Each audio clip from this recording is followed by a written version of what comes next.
Kakhulu sisi wami, Cha. ngiyaxolisa kakhulu. Sesisele soba u-2 asisenabazali. Hhayi, Wena namhlanje usele kuphela. wedwa nami ngisele ngedwa namhlanje. Ngiyaxolisa kakhulu. Lutho, awuxolisi wena. Ngiyaxolisa. Wena nje ufuna kulungele wena. Kushuthi uma ngikuxolela manje ngithi kuzoba right mase uyithola ingane kusasa vele uzobe wedlulile ngoba vele awuxolisi wena. Ngiyaxolisa sisi wami, angisazi ukuthi kumele ngenze njani. Angazi ngempela.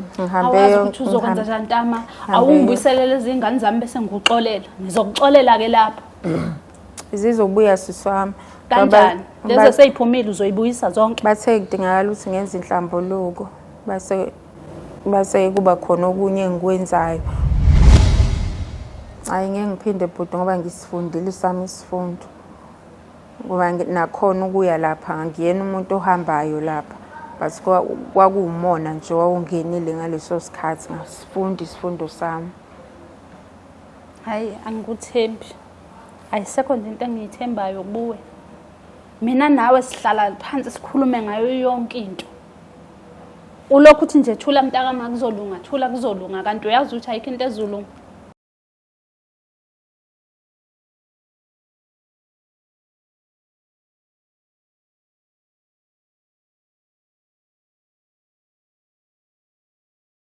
Sanibona ababukeli emakhaya, igama lami nguSibusiso wakwaShabalala. Insizwa ke maze ngithakazela zithi nguntombi zomqomo ebusungu beminisa bamasokazi. Uswala kahla lensizwa madoda. Sengiphinde ngabuya futhi ngalo uhlelo lakho lithanda kakhulu elithi Skip imfihlo. Uyazi ke nawe ukuthi mangivela into engifuna kuwena nje ulike, ucomment, ushare ukuze phela nami ngizokwazi ukuthi ngikunikeze amanye ama-episode. La eceleni kwami sibhalelwe usisi kunemfihlo azositshela yona la. Ngiyakucela ukuthi la ukhona njengamanje unganyakazi ngoba ngenzeka ukuthi lento azoyikhuluma into ke wadlula kuyona noma into odila nayo noma into esazodila nayo. Ngeke uze wazi. Siswami uyaphila? Yebo bhuti ngiyaphila. Ngiyaphila. Ngizacela utshela umbukeli igama lakho nokuthi udabuka kuphi. Igama lami nguRoberta Msomi. Ngisuka kwaMaphumulo. Oh sis Roberta, ngicela ungichazele ukuthi ukhule kanjani, ukhula uhlala nobani? Ngikhule kahle phansi kwencindezi. Sikhula nosisi wami, siba u-2 nosisi wami Andiswa. Ngikhule nje phansi kwencindezi ngoba bengase bekunobandlululo phakathi kwethu siyingane zandawonye. Oh indawo enikhulele kuyona ikephi? Khona kaMaphumulo. KaMaphumulo. Yebo. Okay. Ngizocela njengamanje ukuthi ugonyuluka imfihlo isizathu esikwenza ukuthi ube la namhlanje. Izathu singenzela ukuthi ngibhalele la ekhaya kaBlake Life ukuthi bengifuna uhlambuluka kusisi wami but bengingazi ukuthi ngizomtshela kanjani into engayenza kuyena ngenxa yomona. Khuluma sisi wami kwenzakalani? Into engayenza kusisi wami ngoba phela intandokazi bemthanda kakhulu ekhaya. Kuyena nje yonke into yakhe ilunga, ihamba nomhlanga, yonke into yakhe nje ihamba right, ihamba phambili. Waze wathola nomuntu ozocela ukumshada umuntu ohamba umhlanga, so like yonke into yakhe nje bimhambela right. Nabazali nje yonke into ayifunayo ngaleso sikhathi bamnike. Mina okwami nje mabe ngithi ngiyakucela ukuthi bangenzele wona kube ngathi nje kuba khona isichithwana esiphakathi. So ngagcina sengithatha isinqumo sokuthi ngoba izinto zakhe zimhambela kahle ayengimmonizele ngaya kumuntu athathe i-underwear yakhe because umuntu si-close naye into zakhe ngine-access ukuthi ngihambe ngiyoyithatha. So ngathatha i-underwear yakhe ngayisa kumuntu. Manje sengishadile nami iy'ngane angisayitholi bengiya kuyena umuntu uyasho ukuthi iy'ngane zasisi wakho lezi ekwenza ukuthi wena nawe ungakwazi ukuthola abakho abantwana. Manje nje bengifuna ukuhlambuluka kusisi wami ngimtshela ukuthi ngiyenzani kuyena. Ngiyakuzwa. Uthi imbangela yokuthi uhlambuluke kahle kahle ukuthi nawe umuntu ongakwazi ukuthola ingane. Yebo. Mawuthi uyathola isizathu ukuthi nawe ilento owayenza kusisi wakho. Yebo. Ngamanye amazwi sisomdala bewungeke wena uzohlambuluka uma kuukuthi aliphumanga lelo zwi lokuthi usisi wakho ezangazithola ingane ngoba wenza ukuthi ubungeke uzohlambuluka. Cha bengizobuya ngizohlambuluka. Bengizobuya ngizohlambuluka cause lo muntu lo engaye kuyena wathi kuzoba nemibandela nemigomo. So akanawo 100% ukuthi lento le izongisebenzela yini. Ngiyakuzwa. So isizathu sayo yonke lento nje ukuthi bekuwumona nokuthi uyabona usisi wakho ukuthi uwumuntu othima umuntu owesmayecela yonke into nje yanikezwe kalula kanjani. Yebo kunjalo. Babengakunaki wena kanti ekhaya. Babe nginake ekhaya but bengibona ukuthi okwami konke bengikucela nje bekuba nama-delay ngathi kunesichithwana thizeni. Bemabe kufuna okwakhe yena okwakhe nje gxonywe kuhlala. Mina okwami kuthatha isikhathi engaze ngayibuza wona ukuthi kahle kahle umama oyedwa noma mina ngomunye umama. Asumonazela udade wena. Yebo. Ngiyakuzwa. Oh abazali sebashona. Yebo sebashona abazali. Okay, ninosisi wakho njengamanje benisaxhumana? Yebo siyaxhumana. Okay. Angakubuza imibuzo eminingi. Ake ngimlande. Yebo. Akwazi naye ukuthi ezwe lemfihlo ngitshela yona njengamanje. Bukele Black Life TV. Sisaya ku-ad break. Siyolanda udade wabo kasisi. Azozwa lemfihlo le angichazela yona njengamanje. Ungasuki phambi kwescreen sakho. Siyabuya sambili. Danko. Mbukeli wayo iBlack Life TV nawe mthandi weBlack Life TV lapha ekhaya. Ngiyafisa ukuthi nginazise ukuthi abaphathi bezimpande zama-Afrika bakhiphe usuku lwangomhla ka-16 August lapho khona kuyobekiwa khona emanzini. Abantu befakwa emanzini mahhala. Mekuthi uyazibona usuhlushwa imimoya, izinto zakho azikulungeli, mhlambe kwenzeka kwaphuphunyelwa isisu, kodwa awukazi uzuthola ithuba lokuthi ugeze. Woza nawe uvumelekile futhi wamukelekile kakhulu. Kuyobe kuhlangana-ke e-workshop Shell Garage eduze kwaMashu Rank ngo-6 AM. Shuthi sekuseni lapho. So okwakho nje wena kuphatha u200 we-transport, amaqanda awu6, ubisi 1 liter, ibomvu bese kuba umqako. So phumani ngobuningi benu nonke namukelekile. Ngisho ukuthi usuka kuphi wamukelekile ukuthi nawe uze uzongena emanzini awukhokhi imali. So i-information eningi uzoyithola ku-062 219 7748. Kanti-ke futhi zikhona ney'nsebenzo mekuwukuthi wena ufuna insebenzo yecala, kahle kahle insebenzo eyikhona ngithi ngikubalele. Insebenzo yecala, insebenzo iy'nhlanga zenhlanhla noma is a gambling mekuthi wena umuntu ogembulayo. Mese kuba insebenzo ye-abortion or i-miscarriage. Mese kuba insebenzo yokubethela. Yes, zonke lezo insebenzo lezo ziyabhukhelwa-ke zonke zo4 ngosuku okuyobekiwa ngalo emanzini. Ukungena emanzini ungena mahhala kodwa lezi insebenzo lezi ziyakhokhelwa. Okwakho ukuthi ubhukhe ku-062 219 7748. Bukeli sengiphinde ngabuya njengoba ngithembisile. Thina sinjalo ke umuntu okade ebhalile uma nje ekhaya lethu ufuna ukuzotshela omunye umuntu imfihlo yakhe siye simlande loyo muntu sibuye naye. Nangoke usisi wakho usefikile ukhona la e-studio. Sisi wami uyaphila? Ngiyaphila futhi unjani? Ngiyaphila. Ngisacela ukuthi uzintroduce kumbukeli igama lakho nokuthi usuka kuphi. Igama lami ngu-Andiswa ngwakwaMsomi ngisuka kwaMaphumulo. Siyajabula ukwazi. Ngiyathemba njengamanje uthukile ukuthi kwenzakalani amakhamera yonke lento le. Igama lami nguSibusiso. Kwa Black Life TV sekuhlelo libizwa ngokuthi sikhipha imfihlo. Uyamazi usisi? Ngiyamazi usisi wami omdala. Okay. Kunemfihlo ake angitshela yona, angitshela ngayo earlier la. So isizathu sokuthi abe la unemfihlo ke naye afisa ukuthi akutshele yona njengamanje. Ngizocela ukuthi umuphe amagwagwa. Yebo, angangitshela ngoba ngithukile njengamanje ngifisa ukwazi ukuthi yini emibeki lapha. Okay. Uzokuchazela. Sisi wami. Ngicela ukuthi ugonyuluke. Utshela usisi wakho ngemfihlo ke wangitshela ngayo. Sisi wami ngoba ulana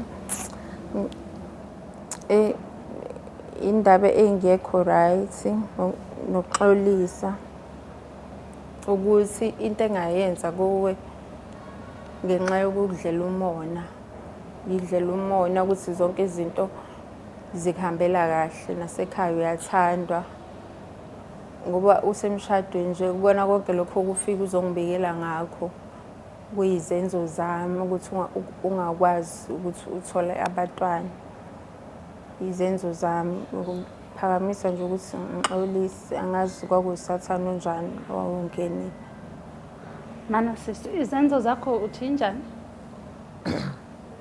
ukuthi ungakwazi ukuthola abantwana izenzo zakho ukuthi ngingakwazi ukuthola abantwana mina ngihlezi ngikubikela ngithi angibathola abantwana wena ungiduduze kanti wena uyazi ukuthi izenzo zakho ngixolisa kakhulu sisi wami ngixolisa kakhulu uxolisa ukuthini sisi ngixolisa ngumona owangena ukuthi ngigcine sengenza okubi ngithatha ongasese kwakho ngikuhambisa ngumuntu ngenxa yomuntu kuyanda wathatha into zami ngaphandle kwami namhlanje uyaxolisa uxolisa ukuthini kahle kahle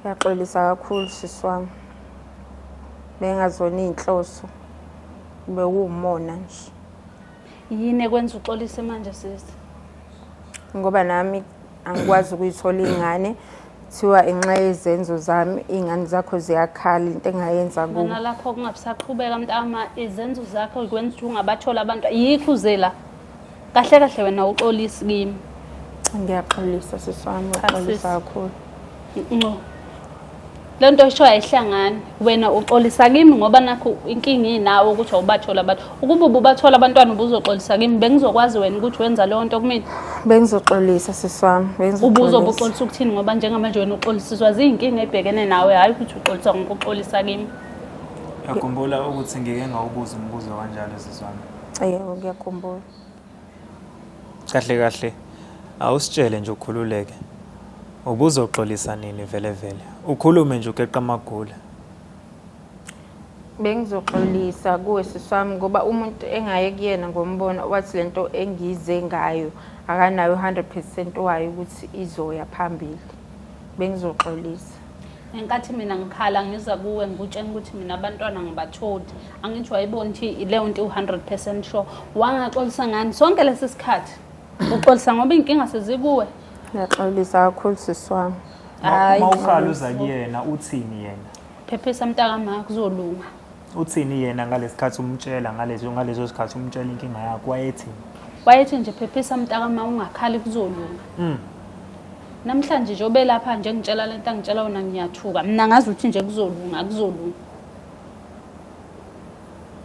Ngiyaxolisa kakhulu sisi wami ngiyaxolisa kakhulu sesisele soba u2 senabazali hayi namhlanje usele wedwa nami ngisele ngedwa namhlanje Ngiyaxolisa kakhulu lutho awuxolisi wena nje ufuna kulungele wena kusho ukuthi mangikuxolela manje ngithi kuzoba right mase uyithola ingane kusasa vele uzobodlulile ngoba vele awuxolisi wena Ngiyaxolisa sisi wami ngisazi ukuthi kumele ngenze njani angazi ngempela ngihambe yonke uzokwenza njani ntama awungibuyisele lezi ingane zami bese ngikuxolela ngizokuxolela ke lapha zizobuya sisi wami kanjani lezo seyiphumile uzoyibuyisa zonke bathe kudingakala ukuthi ngenze inhlambuluko base kuba khona okunye engikwenzayo ukuthi zonke izinto zethu zilunge mina bengize la ekhaya uzocela isibindi sokuthi ngikwazi ukuthi ngikutshele ngikhulume nawe wazi ukuthi kuwenzakalani ukuthi ungayitholi ingane khona kwakho kuzohamba kahle mina uyazi ukuthi yonke into ngihlezi ngibikela wena mina nje emzini njoba bengangixosha noma yinini wena nje uhlezi ungiduduza uyazi ukuthi inkingi ikuphi futhi inhloso yakho sisi kwakuthi izinto zakhe zimhambele kabe impilo yakhe yonke efela nje ukuthi wayethi mayecela izinto kubazali uthi isizathu sokuthi enze lokho ubuthi wena mawucela izinto kubazali benu bakunikeze yonke into yena bengamenzeli yonke into 100%. Yaphosisa uyasazi isizathu. Yena washesha wathola abantwana. Esemncane. Mina vele ke bengihambela umhlanga abantwana ngabathola nje. Sengiceliwe ngisho ukucela. Yena uyazi ukuthi wayenzani kumama.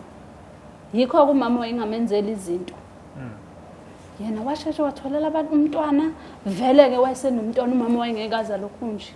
Anesomunye umuntu onomntwana.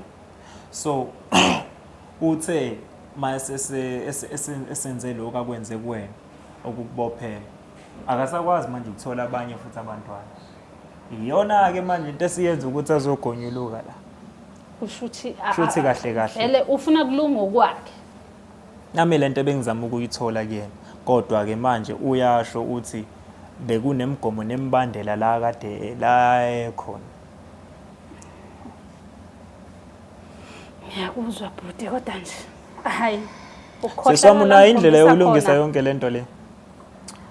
Yebo, nginayo indlela yokulungisa. Usisi wami bevuma nje ukuthi uyangixolela. Nginayo indlela yokuthi ngiyilungise. Okay, ngiyakuzwa uthi mawuvuma mekuthiwa uyaxolela. Njengamanje ukungena ecathuleni zakhe. Kuthi uyena owenze lento uyafika nalesigameko uyakutshela njengamanje. Ubuza uphatheka kanjani wena? Bengeke ngiphatheke kahle kuba umuntu esixoxa naye. Bengeke. Kubhlungu kona ukwenza into efana nale kudadewenu ozalwa naye, igazi lakho okuthandayo nokwenza. Onanomoya ophasi kanje. Ngiyazama ukusibheka isizathu sokuthi uyenziswa yini into ekanje angisitholi namanje. Angisitholi ngaphandle nje ukuthi unomona kodwa yebo ngabe kodwa kumuntu wakini Akuwumona nje. Ngumona nomona nosathana. wakukhohlakala, ukukhohlakala nje into wayenzayo. Ukukhohlakala ngoba namanje kusokukhohlakala awuxolisi wena. Uxolisa ngoba ufuna kulunga into zakho. Uthi mangoxolela kuzolunga. Mangaxoleli ngekulunga.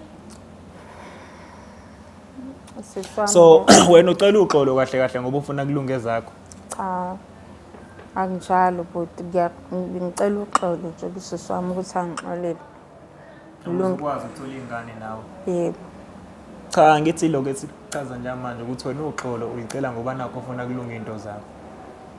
Kulunga into zami nezakhe bhuti. Kulunga into zasisi wami nezami kuba ngingenelo umona. So yena ngakuthemba kanjani ukuthi ngeke uphinde wenze into efana nale? Hayi ngeke ngiphinde bhuti ngoba ngisifundile sami isifundo. Ngoba nakhona ukuya lapha ngiyena umuntu ohambayo lapha. But kwakuwumona nje wawungenile ngaleso sikhathi ngasifundi isifundo sami. Hayi angikuthembi. Ayisekho nje into engiyithembayo kuwe. Mina nawe sihlala phansi sikhulume ngayo yonke into. Ulokhu uthi nje thula mntakama kuzolunga, thula kuzolunga kanti uyazi ukuthi ayikho into ezolunga. Namhlanje usunayo isho ukuthi mawungenza ukuthi kuzolunga. Ubungayenzi ngani sonke lesikhathi ngikhala.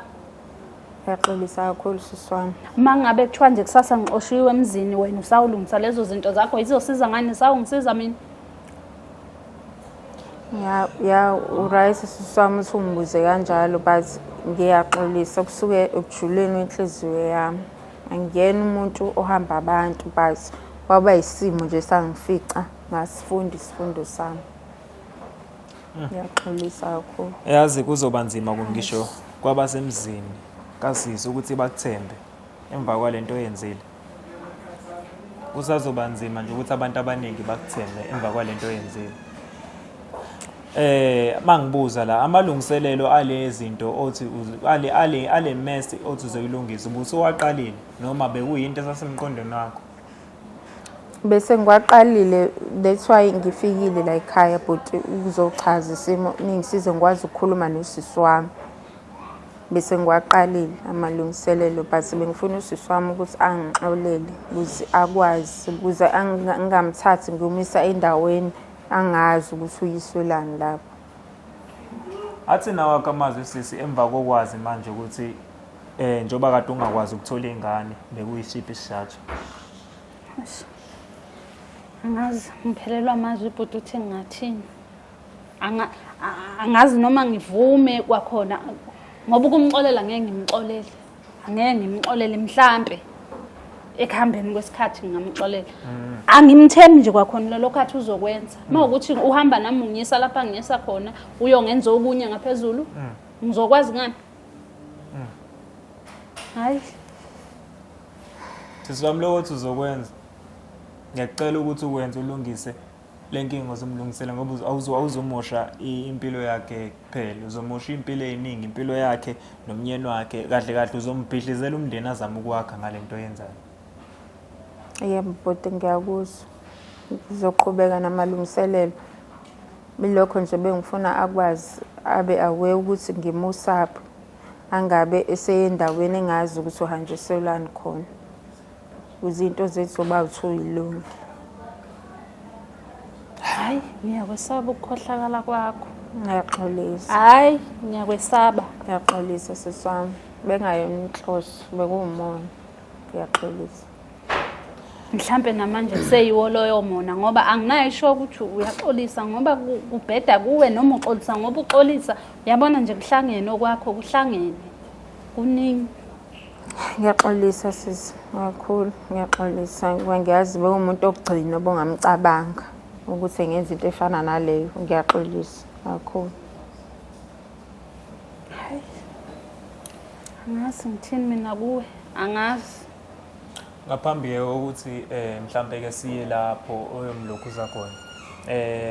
Sis, asike sithathe lokho ukuthi ke manje silungise indaba yokuthi ukwazi ukuthi uphinde ukwazi ukuthola izingane. Okumxolela uyobona na ukuthi umxolela nini mase usuhilile emfisweni yakho. But njengamanje asike sibheke le bright side yokuthi ukwazi ukuthi uthole izingane. Moving forward ukuze ufike la uyohlambuluka khona. Nala ka Black Lives na i-pharmacy dila nazo ichitho, iwasho, yonke le nto leyo sinazo iwasho ngwazi. Mawukuthi ke la uyakhona, before uye la uyakhona ungakwazi nathi ukuthi usivakashele lapha. Uyayizinto kanjalo. Yebo, ngiyayizwa. Sikwazi ukuthi kulungiseleke isichitho leso wamfakela sona usisi. Yebo. Okay. Athina amazwi akho sisi. Hayi, mawusho kanjalo bhuti kuyezwakala. Ngiyakuzwa, nganivakashela ke ngaphambi kokuba ngiye lapha afuna ukungiyisa khona. Ngize ngizohamba ngazi ukuthi kahle kahle kwenzakalani ngoba ayikho into engithembayo kuye njengamanje. Ayikho.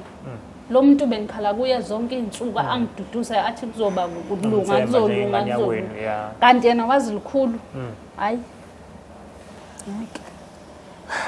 Ngicela utshela umbukeli advice ngaloko okwenzile. Ngalokho engikwenzile babukele uhamba udonswa umona uyowenza into ngenxa yaleso simo saleso sikhathi, and lento izoba umthelela weliphambili. Yebo, ngiyabonga. Ngicabanga ukuthi uhlelo lethu kumele silivalela namhlanje.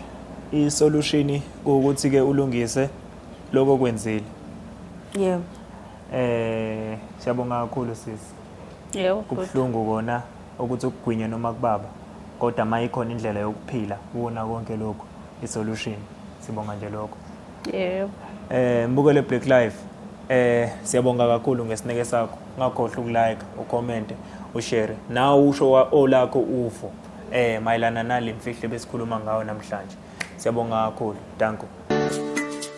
Black Life Traditional Pharmacy izimpande zama-Afrika. Sikulethela konke ongakudinga. Sisebenzisa imvelo kokulapha, sididiyele izimpande, kwahlanganiswa ongoti abahamba phambili kwezokulapha ngesintu. Senzela wena. Sikhona isikhafula sokubuyisa isithandwa sakho, ukuthola umsebenzi, ubuyisa umuntu wakini owaduka. Sikhona neziwasho. Sikhona isiwasho sokugeza isichitho, ube nogazi, uthandeke ebantwini, ukususa amathunzi amnyama, nokuvula izinto zakho ziqale phansi abantu bakuthande. Siyabasiza noma uma unenkinga umhlume, ama-ulcer, i-cancer, i-BP, ushukela, ama-fibros, uvule nesibeletho ukuzothola abantwana. Siyabasiza nosisi ukukhuphula isitofu sibeke ku-6, indoda ikuthande kakhulu izikuphi imali, nobaba sebasiza ukuqinisa idonkipiri, umthetho uqine endlini, wenza umuntu wakhe athande wena wedwa, alangazelele wena wedwa futhi uphinde uvikele umkakho. Woza kithi e-pharmacy, e-Black Life Traditional Pharmacy.